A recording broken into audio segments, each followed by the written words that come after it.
here. If you're watching, appreciate it. We're back on the Legacy Podcast, and I have a beautiful guest right here. She can tell you her name. Hi guys, my name is Christine. Yeah, I thank her for being a guest. You know what I'm saying? We're trying to broaden our audience, so I'm saying that'll help. So today, the word of the day is going to be respect. And respect goes a long way with relationships, your career, and just meeting people in general. I feel like when you have relations with the opposite sex or just your friends, it goes a long way because you won't cross a line if you respect them. If you don't respect them, you will do anything under the sun. So that's my interpretation about how respect goes for me, and I try to utilize that and be more respectful however things go or in doubt or conclude.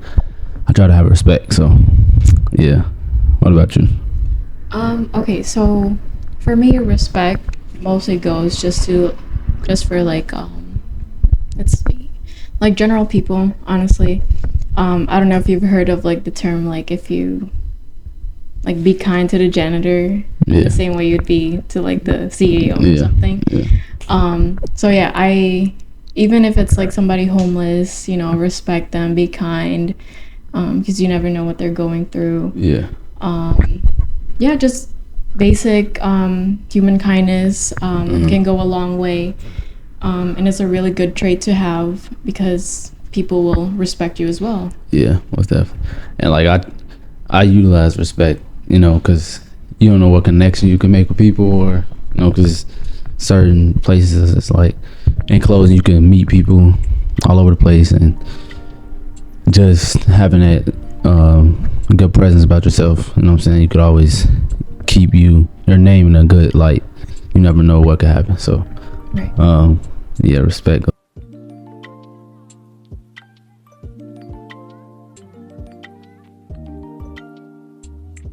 When a guy's approach you, how do you want it? Okay, personally, I really like somebody who's bold, but not overly bold where they think that they're all that.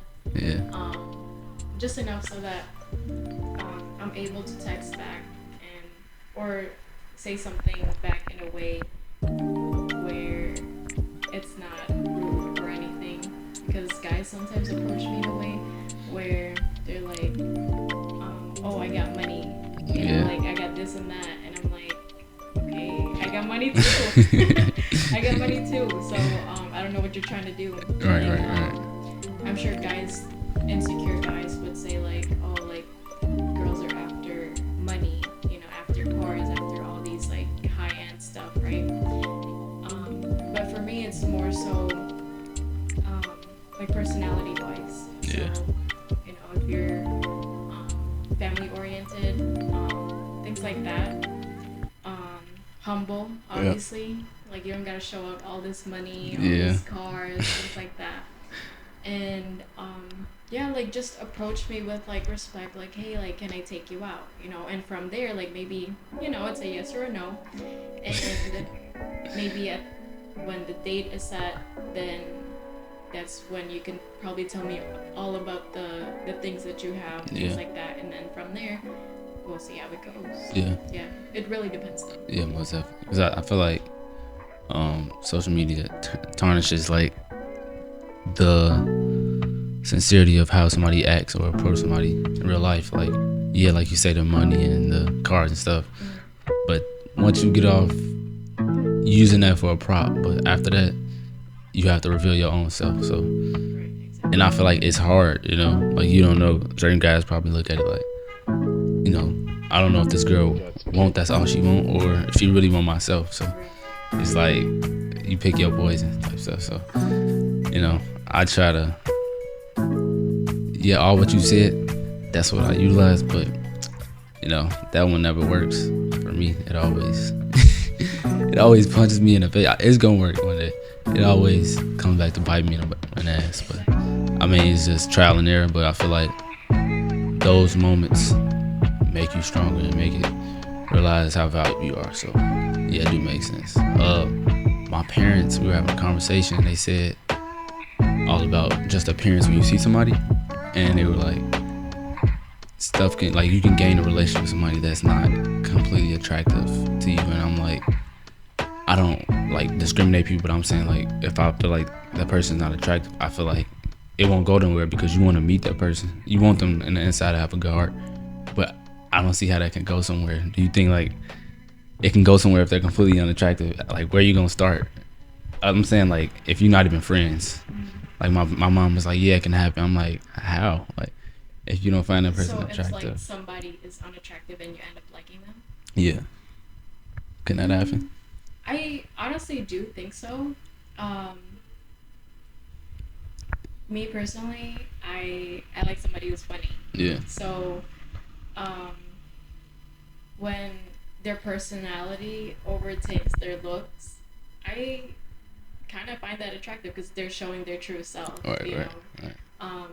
But if they're like super unattractive, I don't know. I don't really know, because I also gotta be able to say like, oh, you look good. Yeah, that's what I was telling them. I'm like, when you at your wedding, you like, this is the most beautiful woman I've seen. I'm like, you lying to them. Like, you don't really think that. They're gonna be like, you sure about that? Yeah, that's what I'm saying. Like, you gotta feel like, of course, there's no reason, you shouldn't have a reason to cheat on nobody, but once, like, if you feel like you really do think that person that you look at is like the most beautiful person in the world, that takes away from you being disloyal sometimes. Like, you only look at that person. So yeah. Well, I'd also say that there are people like people for their personality, and they don't care about the attractiveness. yeah. Because regardless of what other people say, it's you and her, you know. Or Right. it's just the two of you. So, Yeah. I think other people's opinion shouldn't matter, Mm-hmm. but at the same time, like, it's you yourself. Like, if you want somebody really attractive, or like it's just their personality, then that's up to them. Mm-hmm. You know. And my question was to them, like, how do you, because it takes time for you to get to know somebody, so how do you really know if they're a good-hearted person? Because I've had my fair share of thinking that first couple weeks, and then, you know what I'm saying, it takes a turn. So I'm like, if that person is unattractive and then you still trying to get to know them, like, you don't know if their heart is in a good place. I don't know. In reality, you don't really know what people's intentions are, Yeah. who they really are, until you see them at their lowest or their angriest. Yeah. You know. So, if you really want to get to know that person, you gotta wait it out. You know. Yeah, most definitely. But in like the beginning stages, it's just like they want you to know what they want you to know. It's not like it's gonna, you know, come up right away. Yeah. My mom was like, the best way to get to know a girl is be around her when she's around her family. They gonna tell that's her true self. Like, that's her. So, you know what I'm saying? That's all you gonna get out of them. And I feel like that's true, because there's no faking. Like, Yeah, you could try, but it's gonna still come out. And regardless, like, your family could be stitches too. They're gonna be like, oh, she does this. Yeah, and that, majority of the time that happens. Yeah, exactly. Yeah. So, But I also want to see how the guys, when it comes to their family, because I like a guy who's family oriented. So like, if you're nice to your mom, you don't like yell at her, things like that. Because I know some people that are really disrespectful towards their parents, and I don't like that. So it'd be nice if I were to able to see you with like your little siblings, older siblings, you know, parents, things like that. It's just so I could observe what you are or who you are around them. because it's kind of like a preview of a family that you might have with that person in the future. Yeah, exactly. So that makes sense. For the seniors right now, what is college like? What is a college life like? Can you explain it to them? Okay, so my college experience as a first year wasn't the best, because that's when COVID was still happening. Yeah. So that was pretty tough for me. It was hard to make friends online. But once I got on campus the second year, I met my roommates. they're really cool, they're really chill. But once I got on campus and it's time to make friends in classes, it was still hard because you're still getting used to the in-person classes and also like the teachers, things like that. But I'd say everyone gets nervous. Everyone is scared that they can't make friends. So just be yourself and make some friends. Because honestly, there's nothing that could go wrong. If they don't want to be friends with you, that's cool. You just lost somebody that they don't want to be friends with you. But if they do want to be friends with you, just keep that same energy that you had with them. And yeah, just enjoy college, really. Try to go to as much events that they have, because I genuinely enjoyed that. I met people, I have made really great connections, and it really helped me. It boosted my social life, because I used to be like very nervous. I had anxiety, things like that. So once I was out there able to like express myself, I was able to make friends, things like that, and I was able to socialize better. I speak more. I don't know. Clearly. Yeah. Okay. Yeah. I mean that makes sense. Like every time when you come into something new, it's gonna be awkward. It's gonna be weird. That's the part that you try to embrace, because you know once you get past that part, everything is smooth. Like you're in control after that. So like you say, meet new people.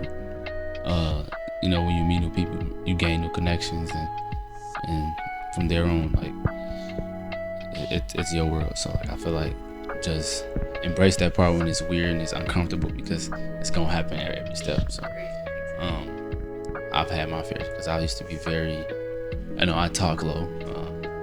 You know, everybody knows I talk very low, but over the years, like I never really liked talking, and like since high school, like I say, like after COVID, I'll just be having conversation with people. It could be about anything, you know. I learned new stuff about myself, and knowing I could learn stuff from people and get advice and knowledge. So just the most important thing is you can just have a conversation with somebody. That's very valuable. You know what I'm saying? You can't take that away. You can take a lot of other stuff away, but you can't take that away. And like you said, I've talked to multiple homeless people, like just a regular conversation. I don't even know. Like after I told them I gave them a couple $, it was just sit there and talk. Like I really value that. So yeah, you guys try to be yourself, and a lot of people don't know what being themselves is.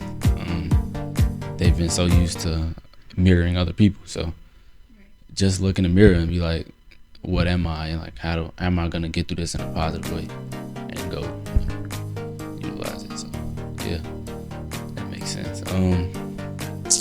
How are you as a like you say you like family? How are you as a sister and a daughter? Man, sorry about that. Yeah, and a daughter.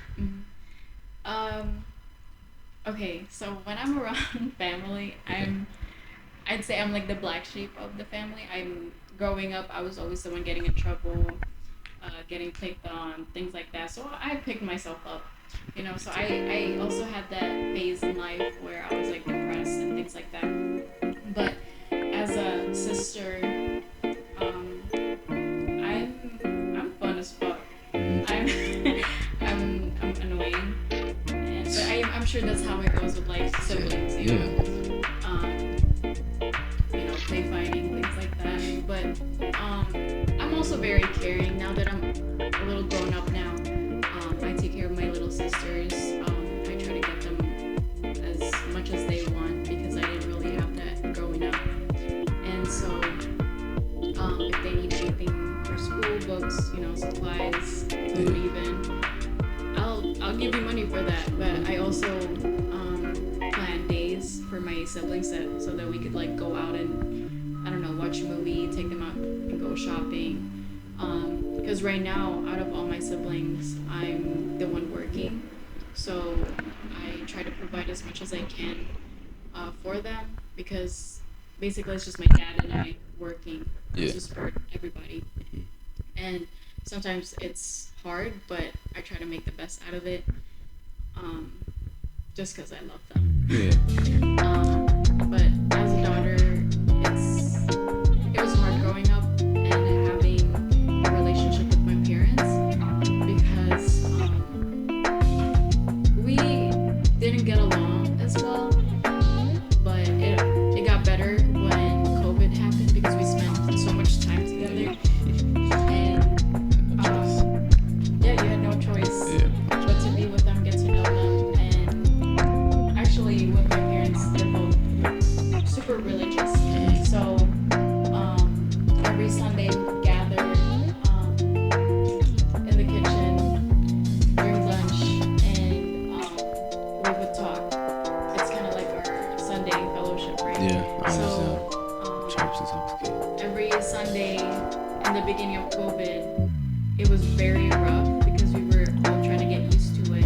We were trying to get to know each other, and so we ended up crying at the end. We ended up fighting towards the end. But like as time goes by, that's when I actually learned a lot more about my parents and what they're going through and why or how they are towards me. Yeah. So we grew a lot closer with God and with each other because we talked it out. I knew what they were going through. I knew what they were feeling, and so I knew how to respond. Yeah.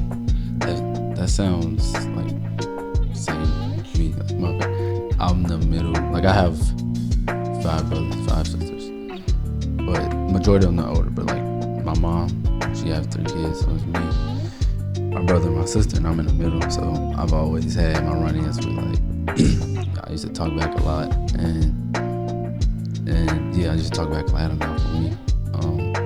Like certain times you don't realize how you are acting. Like I've seen myself on video sometimes. Like, whoa, like you need to chill, and just realizing like how much my parents have to endure as a parent made you like realize that the small stuff that you make a big deal out of it's not worth it. Like they're putting a landscape out for you to create your own legacy and be yourself, and you're messing it up, by the smallest stuff. You can't just bite your tongue. I mean, even if they're wrong, you're in their household.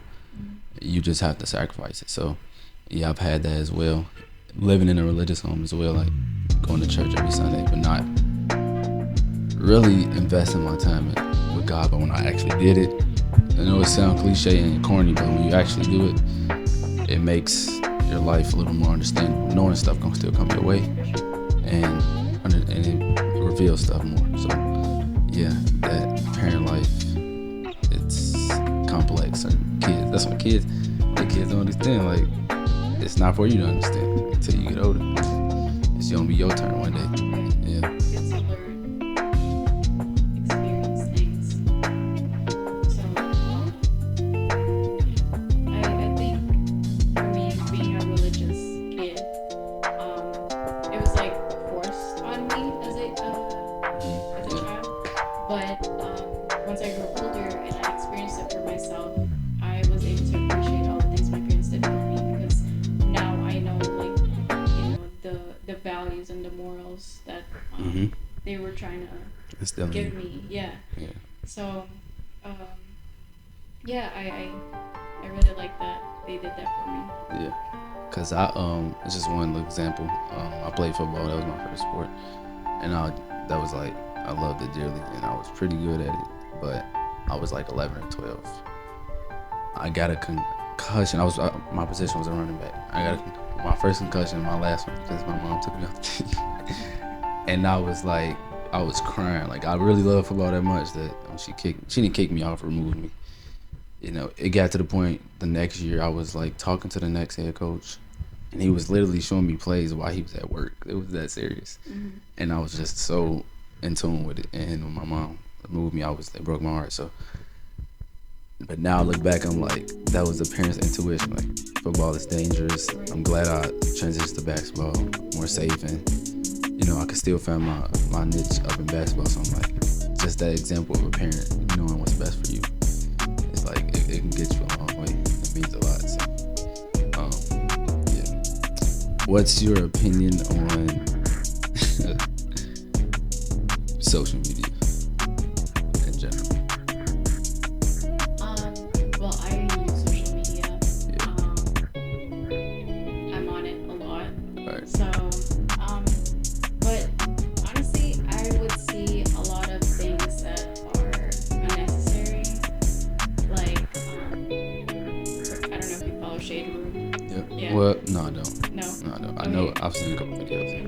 But when it comes to like media posts like that, with like showing violence such as like Blueface, you know, and Yeah. his girl, Mm-hmm. Yeah. shit like that. Yeah. When they constantly post things like that, it's like they're trying to show that it's okay, you know, it's okay to like hurt your significant other. But for me, like, I think if they keep posting things like that, kind of shows awareness, but also like it's trying to normalize the violence that you're putting onto your significant other, which I don't like. But that's probably like the only thing that I don't like. Mm-hmm. But other things, I get to learn more about other. Well, it depends on what you're following, Yeah. obviously. But I get to learn more things through there because I don't watch the news. So I see things on there. I post things so that people can see that. But other than that, there's not much about social media. I think they do push things that are not good towards probably the younger generation Yeah. or Yeah. now. Yeah. It's gonna be bad. But it's really up to the person whether or not to, you know, normalize whatever's Consume it. going on. Yeah. Yeah. Consumer. Mhm. Yeah, I was telling my mom that's like how you approach it. You approach it the wrong way. It's gonna take you the wrong way because, like you said, the shade room. Like if they didn't have negativity, they wouldn't have a career. Well, not a career, exactly. but like yeah, they want the drama. They Yeah. want all the clout. yeah, they wouldn't have a platform. So that makes complete sense to me because when you see at least see a lot of stuff that's about negativity, it gets more attention. You know, if you just post regular stuff about yourself or something that's positive, it's not gonna get as much attention as something that's gearing towards something that's problematic or negative. So I just feel like it's not. Yeah, I don't get intact with it, or I don't get affected by social media, but it does. It kind of irritates me sometimes because, like you said, when you see too much negativity, you want to get away from it. So like, if I didn't have this platform, I probably wouldn't be on it as much. You know, with the promotion, I gotta promote my stuff. But other than that, I just like enjoy myself. So I post pictures of me dressing up. That's it. Like I like the stuff that's on my feed. That's the stuff I really enjoy in regular life. So I try to mirror that. You know, as close to my life itself. So you know, you find a lot of people just flogging money. Like I've never was comfortable with like flogging like all this money. You work hard for that. What's the point of showing people that was behind the scenes? Why you gotta, you know, that's not gonna make you better at nothing. Like just keep doing what you're doing. So yeah, social media, like it's a plus and a negative. It has its pros and cons. So you know, like the kids, like the generation coming up, I feel like it's gonna gear towards something not the right way because it's going away from what real life is, and that's what they gonna think is okay. You know, like I heard a kid was just I seen a kid yesterday was on the phone or something. It was just a lot of cursing. Oh, I'm like, man, like, and it's not good on a young kid because they're just so they consume a lot, and whatever they consume is gonna be exact. It's gonna be in them. So I'm like, that's not good. Like, because that's why I'm grateful for where I was growing up. I was brought up. All the stuff that I didn't see, that was like, oh, it's nothing. Like it actually mattered because that's who I am right now. I'm saying all the positivity that I was around makes me who I am. So yeah, that's gonna. I don't know what they got to fix something. Feel like it's not fixed, so nah, can't do nothing about it because a lot of people make money off social media. And it's kind of their career in a sense. So yeah, it has its pros and cons.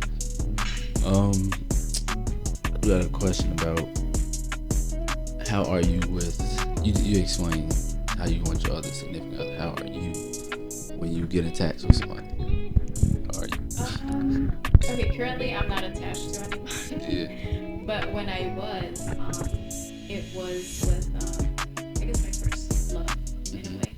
But I was really attached to him, but not in a good way. It was more so I was like manipulated and gaslighted, and um,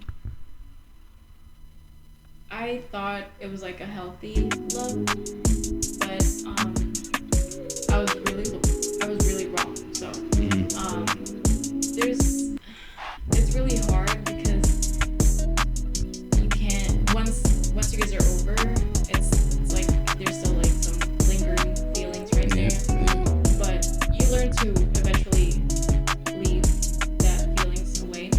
But when you're in a relationship, it's really hard to leave because you're so attached to this person, but they're so bad for you. You know? But if you are in like a healthy relationship, be attached, do whatever. But if it's in a very bad relationship where it's just so toxic, you don't need to put yourself in that situation. But I know it's hard for people to actually leave because like that's what they're used to. That's what it's a part of you. Like you're getting to know somebody, you're getting to know them. Like you're going into their soul. So it's gonna take a part of you when y'all just like separate. That's a way. But I'd also say like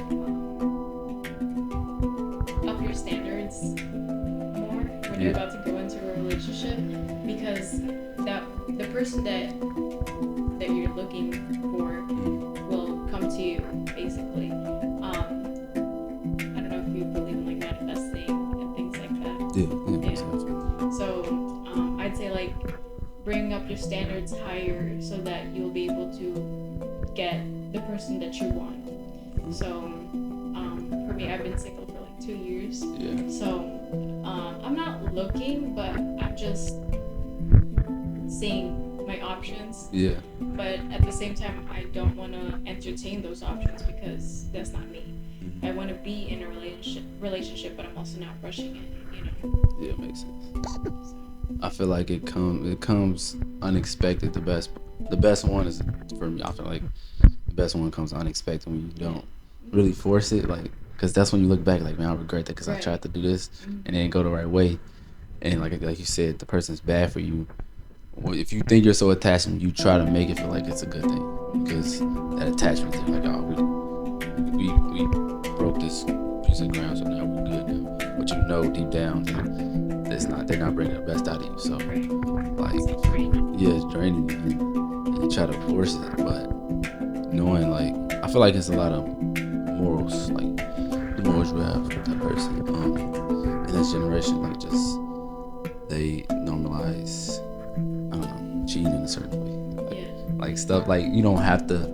They don't want you to, like, why do I have to run through 100 people before I find one person? Like, I'm trying to get my life started as fast as possible. Like, it makes no sense. I'd also say people try and normalize, I don't know, the hookup culture. You know, like I'd say like dating apps. You know, for example, people try and look for somebody to date, but also there are some people that are just looking to hook up. So when sex gets normalized, they skip over the dating part.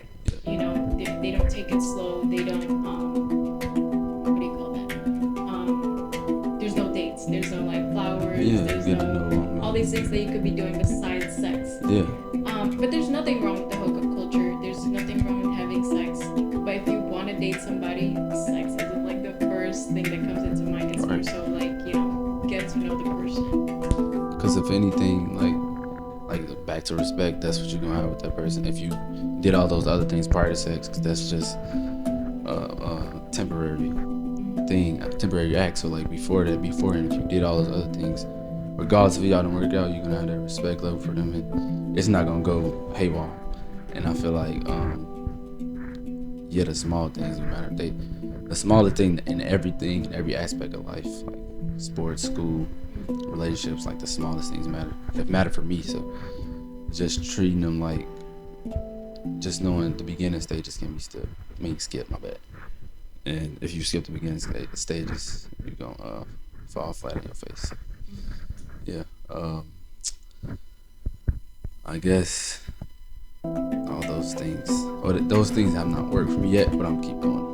I'm gonna keep doing them. I guess God want me to actually see what this world is made of before I actually get what I want, and know that nothing gonna phase me. Like I can go through anything and still come out on top. So yeah, it makes sense. Yeah. So thank you guys for joining. I thank Christine Thank you guys. for Thanks for joining. having me.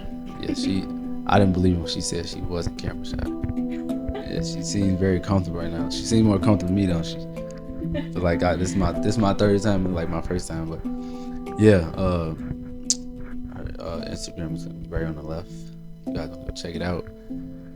My YouTube is Devo. I think I gotta find another name, but yeah. Thank you guys for watching. Appreciate all the support.